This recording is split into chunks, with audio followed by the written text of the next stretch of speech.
Welcome back to the channel. My name is Chase, and today we will be taking a look at the most used competitive strategy in Clash of Clans, the Queen Charge Hybrid. Let's get right into it. Queen Charge Hybrid is the combination of Hogs and Miners that uses a Queen Charge to set a path through the base.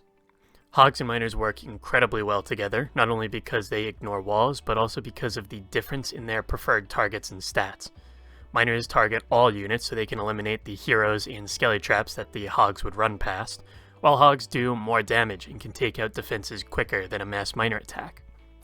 It also helps with survivability. The Miners go in first, getting the attention of surrounding defenses, and when they go underground, the Hogs back them up, tanking for them a bit until the Miners go back in front with their superior speed, effectively spreading the damage between them.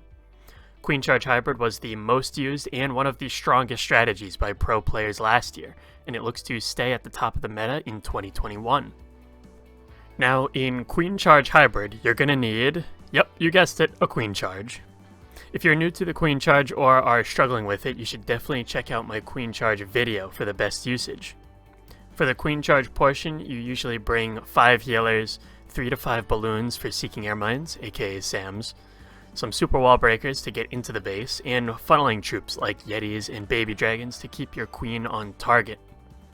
For the hybrid, you can fit about 14 to 18 miners and about 8 to 15 hogs. You use more miners than hogs since the hogs can't go underground and they usually die more often than the miners do. I bring less hogs around the 8 to 11 mark if I'm using a siege barracks, since you can bring 9 additional hogs in there. You should also bring a headhunter or 2 to get through the enemy king, since your queen or the miners will get stalled up on him. The most common spell composition is 2 heals, 3 rages, 2 freeze, and a poison. Spells can be switched around depending on how much you need from your Queen Charge, but this comp will work on most bases. 2 poisons can be used if you think the clan castle has super minions, but I normally poison the minions and freeze the headhunters, and it works just fine. You generally use the rages and freezes in the Queen Charge portion, but if she gets all the value you need, you can use them on the hybrid to quickly get them through defenses. A good hybrid player can force Queen Charge Hybrid onto any base. You just have to know what to look out for. Hybrid basically needs a corner of the base cut out to form a path in the general shape of a capital L, and then the starting point of your main force, being the hybrid, should be about as wide as the Warden's Aura, roughly 18 tiles. You actually don't need too much value with your queen to be successful. You mainly need the pathing for the hybrid to be very clear cut. However, it definitely doesn't hurt to get a few value buildings. Prioritize a safe Queen Charge that sets the path, but also look to take out scatter shots, bomb towers, the eagle, or the town hall. The more you get, the easier your hybrid will be. The one thing you should look out for when planning the Queen Charge is the clan castle. Your Queen Charge should aim to take care of the CC so that the hybrid doesn't have to. If the CC has ice golems, they will stall up the miners, and then the hogs will get too far ahead. And then a Lava Hound clan castle will stall up your RC, which isn't ideal. Best to deal with it on the Queen Charge. Also, you should always hybrid through 1 scatter shot at a time, otherwise 2 of them will do too much damage and wipe out your attack. Make sure you look out for that when you are planning. When looking for an area to Queen Charge, be aware of dead spaces that you can use to your advantage. If you can get all the buildings on one side of a dead space, it makes for a well-defined path for your hybrid on the opposite side. To start, you want your Queen Charge to be safe so you can keep her alive. Survey the base for lower damage areas and avoid any compartments that are covered by more damage than you can rage through, typically over 900 DPS.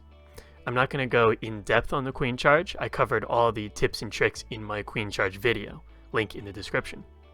You just need to know the basics of funneling so you can get her into the base and keeping her alive. Rage spells placed a half tile behind her will clip the healers as well, giving them a healing boost and your queen a damage boost, and then use freezes if necessary. Cocoloons need to be placed so they can get deep into the base and probe for any SAMs.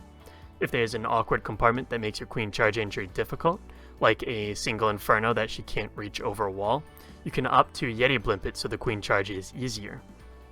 For a hybrid attack, the Queen Charge only needs about 20% destruction, or last about a minute, for your pathing to be set. As your Queen is about to get all the value you need, you can start your King and or Siege Barracks on the outside of the base to narrow the pathing for your hybrid. Make sure the King works his way down the side and runs parallel to your hybrid troops. His tankiness and damage output allows him to clear trash buildings on the entire side, keeping your hybrid on the inside of the base and dealing with high damage defenses. The Siege Barracks gives the King some backup with the Wizards and P.E.K.K.A. I always place the Siege Barracks closer to the hybrid entry so that the P.E.K.K.A. and Wizards can force the King down the side of the base so he can get more value. Once your Queen gets the value and pathing you need, and the King has cleared the buildings on the side of the entry, you can send your hybrid and Warden and RC right through the path you created and into the base. All you have to do is follow the Hogs and Miners with heals so they can survive longer and freeze any major defenses if you have any left. Heal through any giant bombs, bomb towers, and multi-infernos, and pop your Eternal Tome just as the Miners and Hogs start to split up, or through high damage like Scatters, Eagle Shots, and Heroes. Usually hybrid players will heal as troops enter the base to keep them at full health, then tome through the core defenses as the Miners get stuck on Heroes and the Hogs surge ahead, and then heal after to keep the troops alive as they tank back in defenses to protect your RC. If your hybrid is relatively safe while going through the base, save your extra freezes to keep the RC alive, as she is amazing at cleaning up leftover defenses. As the hybrid makes its way through the base, your Queen Charge might still be going. After setting the funnel for the hybrid, she has served her purpose, unless you need her to get some more value further into the base. So at this point, you can choose to let her die, and her healers will transfer off and go to the Hogs and Miners, making your hybrid ridiculously strong. If you have any leftover troops like Wizards in your army, you can send them in to clean up trash buildings on the outside that your hybrid might have missed. So now we'll take a look at a replay to reinforce all of these tips.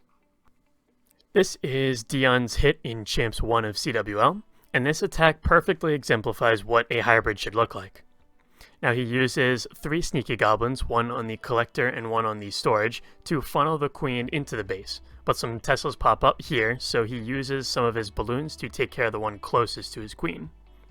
In goes the first Cocoloon, testing for SAMs, and now he's going to double wall break on the elixir storage to make a wide gap in the wall so that his Queen can step in for the town hall. Now if you notice, he waits on the second wall break until the archer tower is down. That way the wall breaker targets the wall in front of the air defense, which will get the Queen into the town hall. Just a great understanding of wall breaker AI. As the Queen gets into the base, he rages her up through the double expo fire and sends in another loon so he can get deep into the base under the rage, and it actually finds a SAM. Now he deals with the Hound Headhunter CC by dropping a poison early so the Headhunters don't wreck the Queen, and keeps her rage so she gets through the Hound quickly. He sends in a minion to help clear the lava pups to help with time. When he sees that the Queen can safely take down the town hall, which is the main target, he starts his King and Siege Barracks on the 6 o'clock corner, placing the King further down so he walks down the side. And now you can clearly see the entry for his hybrid. Once the trash is cleared, he sends in the Miners first, followed by the Warden, then the Hogs, and then the RC. As mentioned before, this is ideal for the spread of damage. Now he's patient with the first heal, as there was no splash damage or giant bombs in the first compartment, and now he drops it as the hybrid enters the core and gets hit by the eagle shots. He tomes through the scatter in the heroes, which saves the Hogs as they surge ahead of the Miners, who are now stuck on the heroes. And since his Queen got all the value she needed, he uses the rage on the hybrid to clear through the eagle and get through the high hit point buildings. And now he's saving the freezes for the single Inferno tower in case it locks onto the RC. But he ends up not even needing it, and the base is obliterated with 2 swag freezes. And that is all I got for you today. Thank you so much for your support. Like and subscribe if you enjoyed, and look out for more videos in the future. Now go demolish some bases.